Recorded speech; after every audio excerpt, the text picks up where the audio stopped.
জাহেলি যুগে বিশ্বনবীর কাছে যখন সর্বপ্রথম তাওহীদের দাওয়াত আসলো, ওই সময় একটা লোক মূর্তির পূজা করত, মূর্তিটারে খুব দেখভাল করত, যত্ন করত, আদর সোহাগ করত, আর রাত্রিবেলা এটার সামনে মিষ্টি দই হালুয়া সিরা রাইখা কেঁদে কেঁদে মনের জ্বালার কথা মূর্তির কাছে কইতো।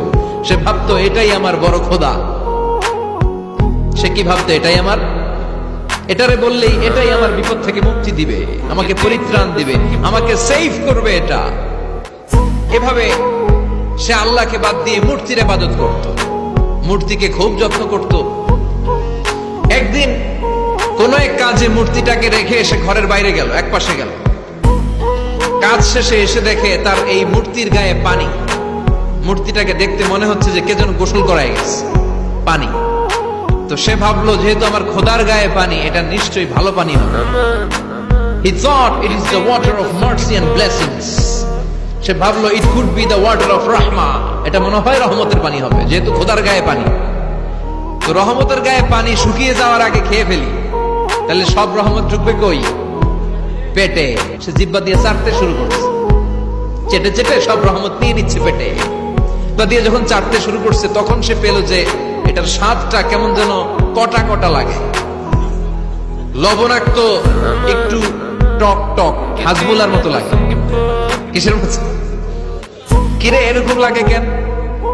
If it is the water of mercy, it should be sweeter. এটা যদি রহমতের পানি হয়, এটা সুইট হবে, মিষ্টি হবে। এটা টক লাগে কেন, কটা লাগে কেন, ঘটনা কি? খুঁজতে লাগলো ডানে বায়ে, খুঁজতে খুঁজতে দেখে ঘরের পাশে দুইটা খ্যাকশিয়া। অনেকে এই বর্ণনাটা দিতে যে কুকুরের কথা বলে, কিন্তু হাদিসে এসছে খ্যাকশিয়া, সালাবা, দুইটা খ্যাকশিয়া। দেখলো যে একটা খ্যাকশিয়াল এখনো পা উঁচু করে রাখছে, মাঝখান থেকে রহমতের পানি এখনো কিছু পড়ছে, just dropping the water of রাহমা, এখনো পড়তেছে টপ টপ। বোঝা যায় না? বোঝা যায়। টনক নড়েছে তার ঘুমন্ত বিবেক এবার জেগেছে।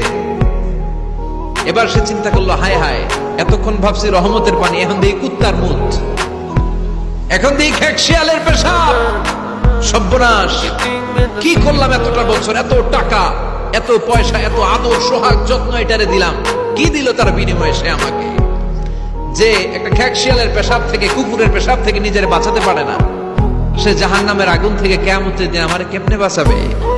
রাগের চোটে খোদারে ধরে দিছে আসা। খোদারে ধরে কি করছে? এক আসারে খোদার হাত পাও নাই, ভাঙ্গা খোদারে নিয়া দৌড়ে দৌড়ে বিশ্বনবীর কাছে এসেছে। এসে বলল, আব্দুল্লাহর বেটা মোহাম্মদ, এতদিন ভাবছি এটা খোদা, এখন দেখি হুদা। হুদা হুদা এটার পিছনে ঘুরছি, এটার কোনো পাওয়ার নাই, সব পাওয়ার আছে একজনের। চিল্লায় বলো তিনি কে?